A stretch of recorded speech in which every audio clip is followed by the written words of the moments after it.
রাশিয়ায় 10 মিনিট দৈর্ঘ্যের একটা সিনেমা মুক্তি পেল, আর সেই সিনেমাটাকেই বেস্ট সিনেমার অ্যাওয়ার্ড দেওয়া হলো। লোকজন এই কথা শুনে আশ্চর্য হয়ে গেল যে মাত্র 10 মিনিটের একটা সিনেমাকে বেস্ট সিনেমার অ্যাওয়ার্ড দেওয়া হলো, না জানি তার মধ্যে আছে কি। অন্যান্য ভাষায় যখন সেই সিনেমাটা মুক্তি পেল, তখন বাচ্চা বুড়া যুবক যুবতী কপত কপতি টুনাটুনি সবাই সিনেমা হলে ঢুকলো সিনেমাটি দেখার জন্য।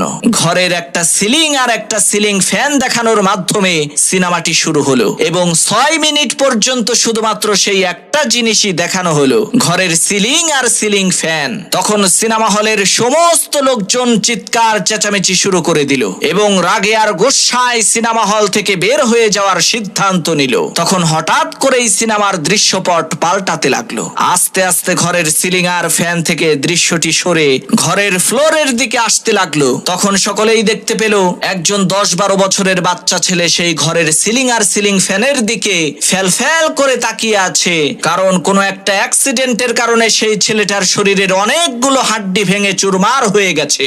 এখন আর সে নড়াচড়া করতে পারে না, ঘরের বাইরেও বের হতে পারে না। অমনি সাথে সাথে স্ক্রিনের উপরে লেখা উঠলো, সম্মানিত দর্শক বৃন্দ, আমরা আপনাদেরকে শুধুমাত্র 6 মিনিট সিলিং আর সিলিং ফ্যানের এই একটা দৃশ্য দেখিয়েছি বলে আপনারা বিরক্ত হয়ে চিৎকার চেঁচামেচি শুরু করে দিলেন।